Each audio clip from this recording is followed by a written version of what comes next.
makin sulit penyesuaiannya. Paling cepat kremasi. Boleh kremasi? Siapa bilang boleh? Bertanggung jawab lu. Boleh kremasi? Siapa yang bilang nggak boleh Kristen kremasi? Nah, bingung lah. Oke, baik. Kremasi. Kalau saya punya pendapat nggak ada masalah.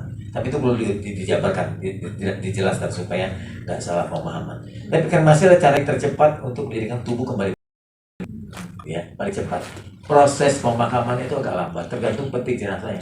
Kalau peti yang murah cepat prosesnya, berbarengan dengan membusuknya tubuh ini menyatu. Karena begitulah hancurnya peti yang murah.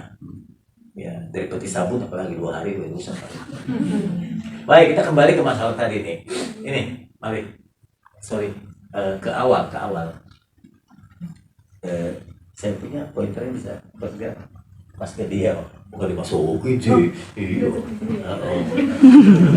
Udah kerja sama kita. Oke. Baik, ke awal. Nah, sayangilah aku saat aku masih hidup. Ini ketika saya membaca di sosial media ada sebuah ungkapan dia bilang, kenapa kalau udah mati baru dibikin makanan yang banyak di atas meja? Di meja abu, di kuburan. Kenapa baru nyatakan sayang, kehilangan? Dulu mama papa masih hidup kan nggak pernah ngomong begitu. Baru-baru ngomong datang pun nggak pernah kan? Nggak pernah jenguk orang tua, say hello dengan teleponnya nggak pernah. Bilang sibuk dengan pekerjaan. Selalu alasannya lembur gitu. Udah mati, bilang mama kehilangan kamu papa, ada kesempatan lagi. Ini papa aku berikan makanan yang banyak yang papa suka. Percuma nggak? Kok nunduknya sedikit? Percuma nggak? Percuma. Cuma jarang pendeta berani ungkapkan ini. Saya beritahu saudara, percuma engkau berikan makanan terbaik buat orang tuamu kalau dia sudah meninggal dunia. Nanti saya kasih penjelasannya kenapa percuma. Percuma peti juga yang mahal diberikan kepada dia. Percuma kau berikan di rumah duka yang mewah dan dekorasi yang mahal. Dekorasi itu mahal. Salah satu teman SMA saya itu manajer di Grand Heaven. Itu sewa bunga di belakang itu yang baru dipakai itu 250-400 juta untuk 1 malam. Mahal. Kalau mau bisnis itu buka rumah duka menguntungkan banget. Serius, tapi orang Tiongkok paling takut. Ada sebuah mitos yang kalau buka rumah duka itu takut sial. Sampai saya pernah jemaat saya, kita buka rumah duka di Kelapa Gading, saya takut sial, kita ambil keuntungan. Saya nggak pernah takut dengan hal itu. Kan di dalam Tuhan nggak ada sial lagi, udah nggak ada kutuk lagi ya. Tapi nggak dapat izin dari gubernur, karena lingkungannya nggak mau nanti bekas pemandian mayat itu nggak mau mengalir depan rumah mereka, di gontor mereka. Itu alasannya. Oke, kembali ke masalah ini. Jadi jangan berikan sayang, cinta kepada orang tua setelah meninggal. Sampai ada yang benar ini. Jangan datang katakan sayang ya kalau aku sudah di peti mati. Jangan bawa makanan di makamku ya, itu di meja abu. Percuma semua itu. Dan sayangi aku ketika aku masih hidup. Oke, ini perintah Tuhan. Hai anak-anak, taati orang tuamu di dalam Tuhan. Harusnya demikian. Hormati ayah dan ibumu. Ini perintah penting. Seperti yang sudah dijanjikan. Supaya kamu bahagia. Kamu panjang umur. Paham ya? Baik. Seorang yang berkata di dalam sosial media berkata begini. Jangan kalian datang berkata sayang. Berkata cinta. Berkata aku kehilangan engkau saat aku sudah disemayamkan di rumah duka. Di depan peti matiku. Percuma kalau ngomong begitu. Katakan kapan? Sekarang. Saat dia masih hidup. Jangan kamu datang membawa makanan minuman ke makamku. Semua kasih sayangmu tidak dapat kurasakan lagi. Berikanlah perhatianmu, kasih sayangmu sekarang ini saat aku masih hidup. Masih bisa merasakan. Kaitkan atau menyinggung kepercayaan seseorang. Saya ingin bertanya, makanan-makanan yang disediakan sekarang lebih ramai di Bandung, jeruk, ramai pasar penuh. Orang-orang Tionghoa yang diberikan kepada orang tua yang telah meninggal dunia. Apakah orang mati dapat menikmati makan minum ini? Enggak. Kalau kenapa diberikan? Kalau kenapa diberikan masih diteruskan generasi ke generasi, betul? Jangan-jangan orang tua masih, keluargamu masih. Aku aja yang Kristen sendiri enggak. Kalau tidak, nah apa alasannya? Mari kita lihat. Manusia ini terdiri dari 3 unsur. Ya, secara teologis. Dikotomi, ada roh, terus ada apa lagi? Jiwa dan tubuh. Oke. Roh ini saya simpulkan sendiri, pemberian Allah tentunya ya. Allah yang memberikan roh kepada manusia. Ketika Allah menciptakan manusia pertama, Allah membentuk manusia dari Adam, dari tanah. Adam itu bukan nama, Adam itu sebutan tanah. Jadi Adam itu sebenarnya Adamah bahasa Ibrani itu manusia tanah. Manusia tanah. Jadi ketika manusia tanah itu diberikan roh oleh Allah, dari mulut Allah ke dalam hidup manusia, manusia menjadi hidup. Dan roh itu yang memberi kehidupan. Jadi kalau roh itu nggak ada dalam manusia, ya nggak ada kehidupan, manusia mati. Roh itu bersatu dengan jiwa. Jadi ketika Allah memberikan roh kepada manusia, jiwa juga masuk di dalamnya. Karena jiwa itu mewakili kepribadian kita. Oke, nanti saya jelaskan jiwa itu apa. Jiwa ini isinya adalah pikiran, kemauan, dan perasaan. Jadi jiwa itu pikir, rasa, mau gitu. Jadi kalau jiwa ini nggak ada, roh nggak ada, ya nggak ada rasa. Nggak ada rasa, nggak ada pikir, nggak ada mau. Jadi kalau orang sudah udah kehilangan jiwa dan rohnya, dengan kata lain kematian memisahkan roh dari tubuh, ya nggak ada rasa lagi. Percuma tadi yang Bapak katakan diberikan makan minum. Tubuh ini awalnya diciptakan oleh Allah. Bahan dasar tubuh itu tanah. Saya ingin singgung sedikit kremasi. Kremasi sebetulnya kan senyawa debu itu tanah sama tanah itu sama. Senyawa ini bahan kimia ya. Jadi kalau menurut saya dikremasi, dikubur sama aja. Kalau Anda membaca di Alkitab pun disebutnya menjadi debu dan menjadi tanah. Pernah baca nggak kayak begitu? Nah itu pada dasarnya sama saja. Oke, belum lagi alasan lain. Umpamanya kalau yang berkata ngotot harus dikubur. Nah orang-orang di Singapura, di Hong Kong nggak ada tanah. Untuk dikubur itu susah. Di Bali aja udah mulai susah. Di Bali orang Bali keberatan kalau orang-orang Muslim membuka pemakaman sendiri. Orang Kristen juga begitu. Jadi bilang kami sendiri penduduk asli Bali dikremasi. Jadi kremasi, yang mau tinggal di Bali ya mati dikremasi. Lalu gimana dengan orang yang mati karena pesawat meledak, kebakaran, kemarin kerusuhan Mei? Kan banyak orang Kristen yang mati, nggak sempat dikuburkan. Lalu arwahnya kemana? Ya sama aja Tuhan berkenan. Ya, banyak hal lagi alasan-alasan lain yang menyebabkan orang biasanya ya udah dikremasi. Ya, baik, lanjut. Tubuh itu menjadi kandang. Isinya itu adalah roh jiwa. Kandangnya tubuh. Jadi ketika roh dan jiwa itu keluar, ya tinggal kandang. Sama seperti kalau kita ternak binatang, anjing atau burung. Kalau burungnya keluar, anjingnya keluar, tinggal kandangnya. Kandangnya nggak bisa rasa apa-apa. Dikasih makan apapun, kandang nggak bisa merasakannya. Sama seperti tubuh kita. Tubuh bisa dimakan waktu. Tubuh terikat oleh dimensi waktu. Jadi tua. Ingat saya tahun lalu saya khotbah di sini. Sekarang saya lihat ada tua-tua. Kadang-kadang dimensi waktu. Tersinggung ya. Dimakan waktu. Jadi makin tua makin layu kita. 2 tahun lagi saya khotbah di sini udah putih semua rambutnya. Saat jiwa roh keluar, tubuh jadi tanah kembali. Memang kembali ke asal. Jadi bayangkan kalau orang-orang keturunan Tionghoa khususnya saat sudah meninggal orang tuanya diberikan makan kan jadi percuma. Tubuhnya nggak bisa menikmati lagi. Sebenarnya orang Ambon juga begitu. Saya sudah ke Ambon, saya sudah ke NTT. Orang-orang sana juga bisa melakukan hal yang sama. Tradisi seperti itu, memberikan makan kepada orang yang sudah meninggal. Tubuh tanpa jiwa nggak bisa rasa apa-apa. Jadi orang mati diomeli, dicubit, dipukul, dibakar pun gak rasa apa-apa lagi. Kita gak pernah lihat orang waktu dikremasi teriak. Gak ada kan? Kabur semua betul-betul kremasi. Jika tubuh telah menjadi jenazah, ya tidak merasa lagi menerima perhatian, menerima kasih sayang, makan minum yang diberikan kepadanya. Jadi inilah alasannya mengapa percuma memberikan makan kepada orang yang sudah meninggal dunia. Berikanlah makan minum, perhatian kepada orang yang kamu cintai ketika dia masih hidup. istrimu, suamimu, orang tuamu, mertuamu ketika dia masih hidup. Sekarang masuk ke poin kedua.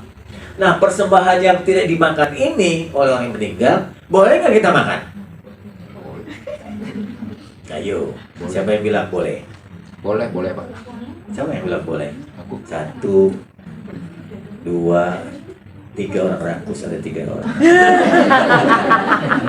Termasuk saya 4. Boleh kalau saya. Anda bilang nggak boleh? Mau cari tahu kenapa nggak boleh? Atau kenapa nggak mau? Tadi nggak angkat tangan. Coba yang bilang nggak mau dan nggak boleh.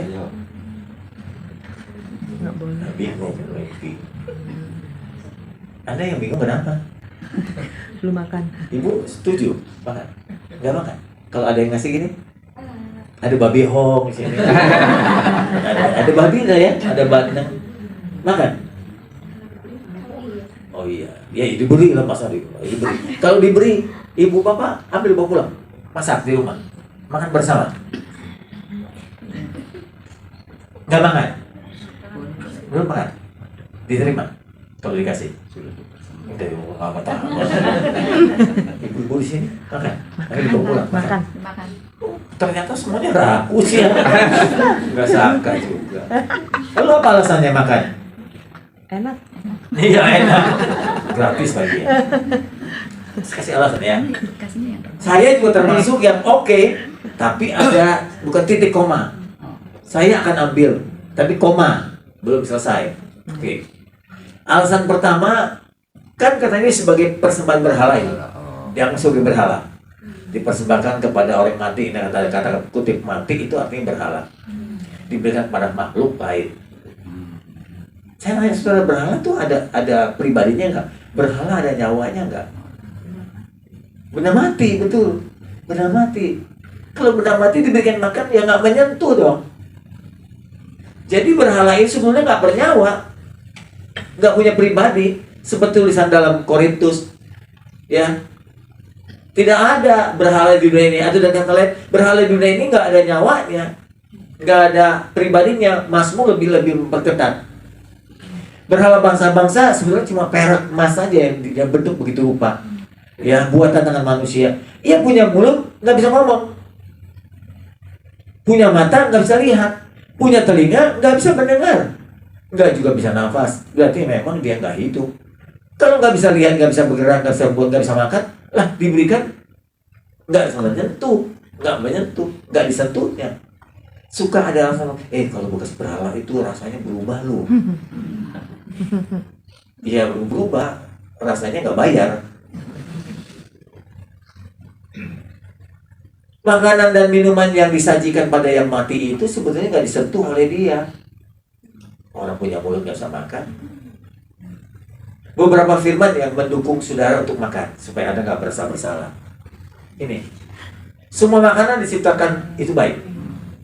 Dalam tulisan Timotius, Paulus tulis kepada Timotius, semua yang diciptakan Allah itu baik, tidak ada yang haram, asal diterima dengan ucapan syukur. Main amin aja belum selesai. Yang kedua, makanan tidak membawa kita makin dekat. Jadi kita nggak tambah rohani, juga nggak tambah duniawi kalau kita makan. Itu tulisan Paulus dalam surat Korintus. Makanan tidak membawa kita lebih dekat kepada Allah dan tidak akan rugi apa-apa. Kalau kita tidak makan, kita juga nggak untung apa-apa kalau kita makan. Jadi netral makanan itu. Segala sesuatu dibolehkan. Paulus juga yang ngomong. Segala sesuatu dibolehkan. Benar. Tapi ingat baik-baik, mesti berguna. Segala sesuatu dibolehkan, tapi mesti membangun iman. Jadi ada 2 poin. Kalau engkau makan dengan baik-baik, berguna nggak? Jadi sabun yang dimakan, deterjen yang dimakan nggak berguna. Tapi kalau babi hong, bandeng, singkat aja nggak berguna. Nah kedua, persoalannya kedua nih, membangun iman nggak? Kalau saya diberikan persembahan itu, dan orang bilang, Mas Samuel imannya nggak terganggu? Oh enggak, nggak terganggu. Saya sudah melayani Tuhan 46 tahun. Saya kuliah 13 tahun di teologi ya. Jadi saya tahu betul pengetahuan saya jauh lebih baik daripada yang lain. Jadi buat saya nggak terganggu. Saya paham betul makanan itu apa gitu loh. Ya saya terima Tuhan. Mungkin yang masih setengah-setengah, yang masih bingung, terganggu. Bosnya nggak terganggu. Namun tetap saja, walaupun saya punya pengetahuan lebih dari yang lain tentang hal ini, saya tidak boleh egois. Main sikat aja, masa bodoh orang lain gitu. Nanti ada penjelasannya. Tujuan akhir kita kan ke surga. Di surga saja tidak pernah memasalahkan makanan, nggak mempersoalkan makanan. Kerajaan surga bukan soal makan minum, tapi soal kebenaran, soal damai sejahtera, soal sukacita oleh Roh Kudus. Jadi bukan makanan nggak bakal dibahas di surga. Berani jamin nggak di surga tuh nggak ada toilet?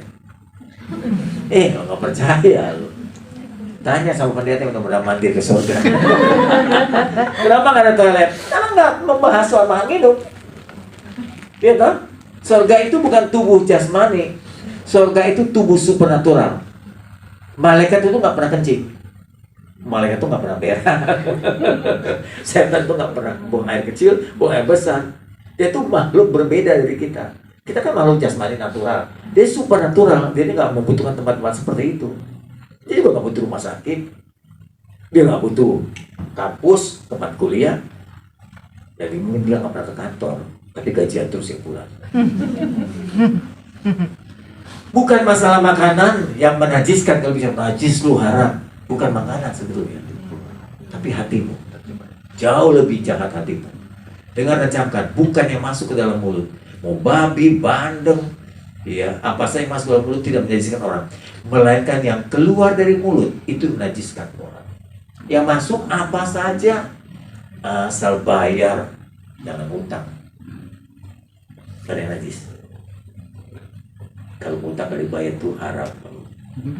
Nah yang keluar itu bilang babi lu, bandeng lu gitu. Nah, itu yang najis itu.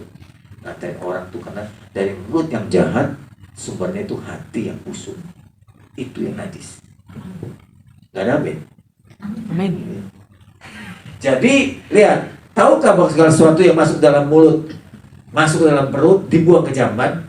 Tapi apa yang keluar dari hati itu menajiskan orang karena keluar dari mulut. Anda baca ayat ini terakhir. Jadi kesimpulan dari khotbah hari ini, jauh lebih berguna kau memberikan perhatian kepada orang yang kamu cintai ketika dia masih hidup. Oke? Ya, jangan terlambat ya. Persoalan kedua, tentang makanan-makanan yang dipersembahkan tadi, biarlah kita bertindak bijaksana. Dasarnya adalah kasih. Lihat, perhatikan. Tulisan Paulus, segala sesuatu dibolehkan benar, tapi bukan segala sesuatu berguna. Yang bergunalah kita makan.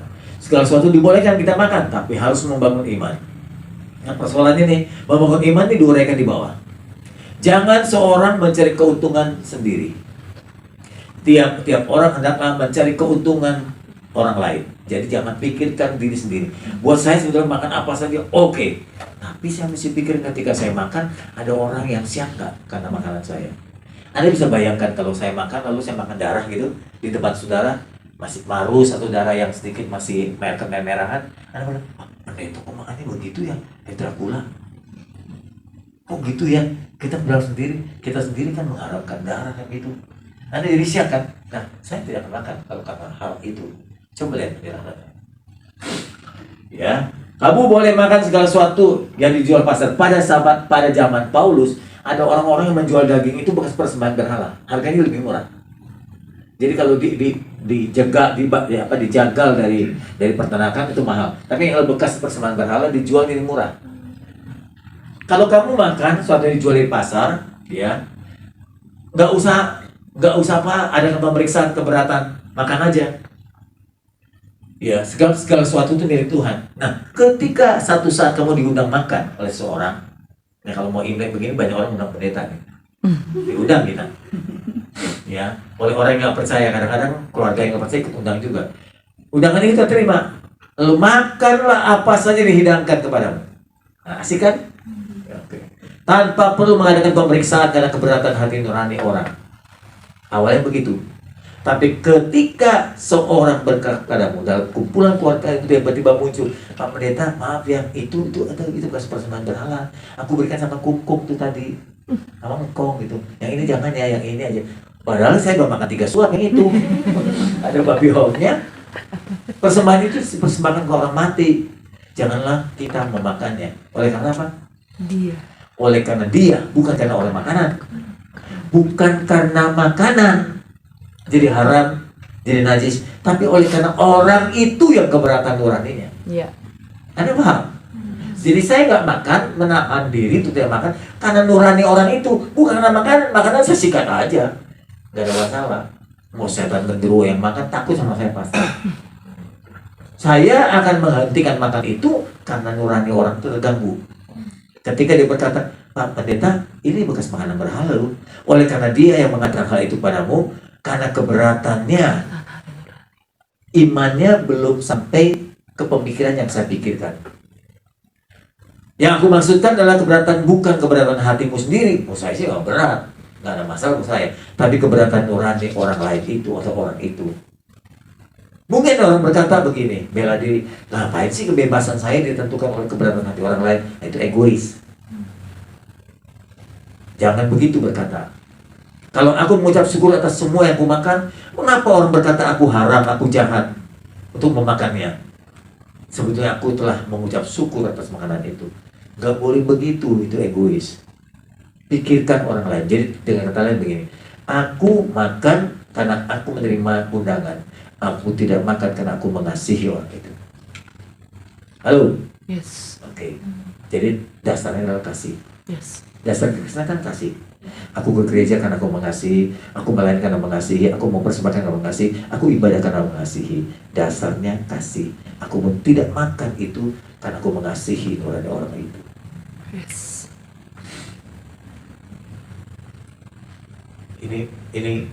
Ini apa namanya, pembelaan diri saja. Jadi dasarnya kembali, ya, aku tidak ingin orang lain tidak selamat atau tersandung karena perbuatanku. Bukan hanya makan minum, perkataanku, tindakanku juga jangan membuat orang lain jadi siap. Bukan cuma makan loh, Bapak Ibu, dengan baik-baik. Makan salah satu perwakilan aja. Perkataan kita pun jangan sampai bikin orang siap. Ya, orang Kristen di kantor ini mulutnya jahat-jahat. Gak boleh begitu. Gak makan kita, ke gereja rajin tapi mulutnya jahat, sama saja di sandungan. Halo? Yes. Iya. Wah, itu teman itu ngajak makan yang bayar saya lagi. Pelitnya minta ampun. Itu pun bikin orang siap. Halo? Yes. Muka pelit. Hati-hati. Itu pun bikin orang tersandung. Iya, apaan? Bukan soal makanan aja. Segala sesuatu yang membuat orang jadi siap, itu membuat orang tersandung. Jadilah berkat. Setuju? Amin. Termasuk Imlek ini. Amin. Jadi saya simpulkan, kalau iman saya nggak ada masalah tentang makanan berhala, tapi saya memperhatikan hati nurani orang lain. Bukan soal makan saja, perkataan saya, tindakan saya, ya, penyimpangan saya, dosa saya, jangan sampai membuat orang lain tersandung. Jadilah garam dunia dan terang dunia. Puji Tuhan. Amin. Ada waktu yang mau tanyakan? Satu orang, dua orang saja. Silakan. Ayo, tinggal. Masih ada waktu, belum jam 1. Ada mau tanya? Ya, dia dulu. Pak, mau nanya ini aja. Iya. Kalau Pak, mengapa orang yang dikremasi itu abunya harus dilarung ke laut? Kok nggak di ini aja ya, dikubur gitu biar menjadi Boleh, biar sebetulnya menjadi nggak ada keharusan dilarung ke laut, dikubur boleh. Kalau yang dikubur saya harapkan sebelum dia mati belajar berenang dulu. Kalau dilarungin dia nggak tenggelam, bisa berenang kan? Nggak ada aturan. Mau dikubur boleh, mau ditaruh di samping pasangannya boleh, mau dilarung tuh di sawah boleh, di laut boleh, di sungai boleh, di mana aja. Ya. Larung itu nggak tahu kok jadi dilarungnya. Dibuang ke sungai juga boleh. Ditaruh di rawa-rawa juga boleh, nggak ada masalah. nggak ada ketentuannya Pak. Enggak, kalau di Alkitab nggak ada ketentuan. Iya, pada Kremasi jauh lebih murah loh. Pemakaman tuh mahal loh. Saya sempat beli di San Diego ya. Iya, betul. Yang lubang buat keluarga saya. Itu masih murah dulu, belasan juta. Sekarang ratusan juta loh. Mahal. Jadi lebih baik kremasi aja lah. Kremasi ya. Oke, ada pertanyaan lagi yang lain? Sebelum kita tutup, dalam doa. Satu Pak. Iya Pak, silakan. Ya. Ini bagus Pak mengenai makanan. Nah, kalau umpama kami tuh punya satu tempat kuliah liwat, itu ada kuburan Cina. Oke. Suatu waktu kami lihat makanan itu apa yang tadi saya katakan boleh. Banyak. Karena kami tidak tahu, saya kira itu kali Pak ya. Karena tidak tahu, teman-teman udah ambil makan, kita makan semuanya habis. Enak-enak makanannya Pak. Tolong disampaikan apa itu benar atau tidak Pak. Silakan. Menjelang Imlek begini, kuburan Tiongkok tuh rame dengan makanan. Tukang-tukang pacul kuburan tuh seneng banget. Karena ditinggal kan. Nanti yang ngambil ini ngurus kuburan. Biasanya kalau dulu keluarga kami sebelum Kristen, kita ambil yang mahal-mahal bawa pulang lagi. Kayak babi, bandeng dibawa pulang, bawa tinggal. Yang Bapak tanyakan apa? Pak, yang Bapak tanyakan apa? Yang tanyakan apa karena kita tidak tahu? Soalnya kalau umpama dia tahu itu nggak boleh tadi berhala, pasti kita nggak mau. Andai kan saya dalam situ, saya tahu, nggak tahu saya makan juga, nggak ada yang keberatan kok. Selama nggak ada yang keberatan nggak masalah. Kalau ada yang keberatan janganlah. Kalau ada yang keberatan jangan. Kalau nggak ada yang keberatan makan aja. Nggak pernah dengar kayak begini ya, pendeta liberal ya. Tapi emang dasar firmannya begitu. Karena hati nurani orang bukan karena makanan. Oke? Cukup ya? Tidak cukup berdoa. Bapak kami berterima kasih untuk persekutuan hari ini. Kiranya kami bisa mengambil sikap dan tidak bertindak terlambat untuk memberikan cinta kasih kepada orang-orang yang kami sayangi. Orang tua kami, istri kami, suami kami, anak-anak kami. Biarlah kami memberikan tepat pada waktunya selama mereka masih bisa merasakannya. Berkati persekutuan Tuhan. Dalam nama Yesus kami berdoa. Amin. Amin.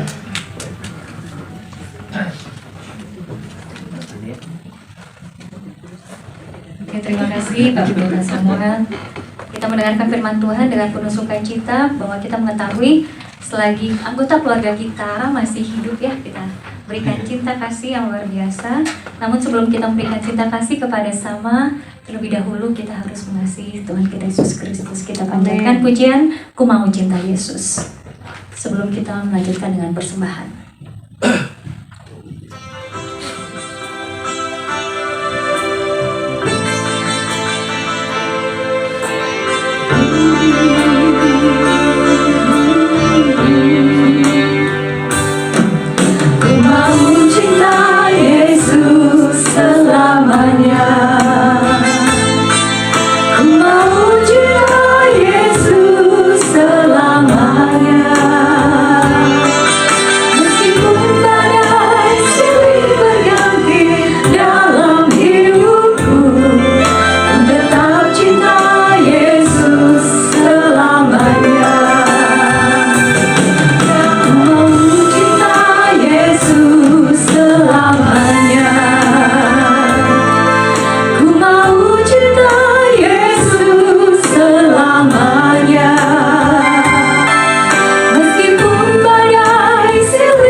Kita lanjutkan dengan persembahan. Kita memberikan yang terbaik untuk Tuhan dan sesama. Betapa hatiku.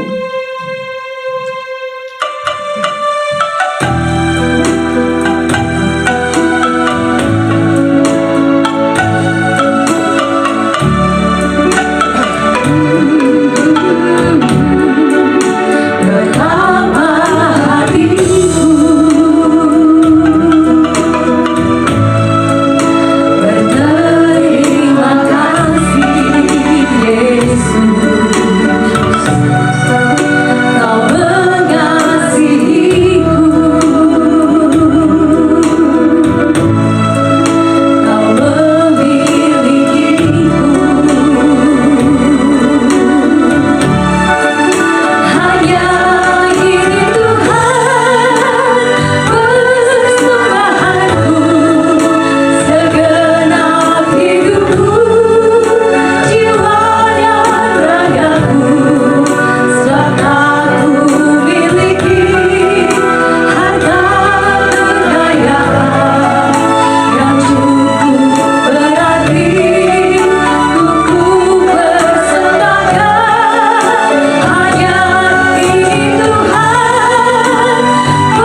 memberikan berkat penutup dan juga doa. Kami persilakan. Mari kita berdiri bersama-sama. Kita sampaikan syafaat kita kepada Tuhan. Sebelum kami menutup ibadah ini Tuhan, kami membawa syafaat kami kepadamu. Kami menyerahkan bangsa negara kami.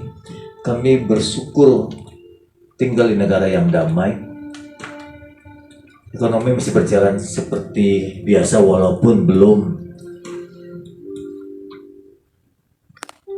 diharapkan seperti begitu banyak orang. Kami berdoa biar atas pimpinan Pak Prabowo negeri ini dapat kembali bangkit ya Tuhan. Kami serahkan manajemen grup Barito Pasifik untuk Pak Prayogo sebagai owner dan keluarganya serta direksi dan jajarannya. Tuhan memakai dan memberkati mereka. Melalui kehidupan mereka Tuhan dimuliakan, Tuhan diperkenalkan. Mereka dapat menjadi percaya melalui kehidupan para pemimpin-pemimpin kami ini. Kami serahkan seluruh umat Tuhan yang ada di Wisma Barito Pasifik 1 dan 2. Kiranya mereka yang percaya Tuhan pada waktu tertentu seperti ini mereka bisa bersekutu agar mereka bertumbuh dalam iman dan mengenal Engkau makin jauh. Berkati persekutuan doa, persekutuan rohani Wisma Barito Pasifik ini Tuhan. Biarlah wadah ini menjadi tempat kami bertumbuh, tempat kami bersekutu, tempat kami saling memperhatikan dan mendoakan. Karena kembali pada pekerjaan kami. Mohon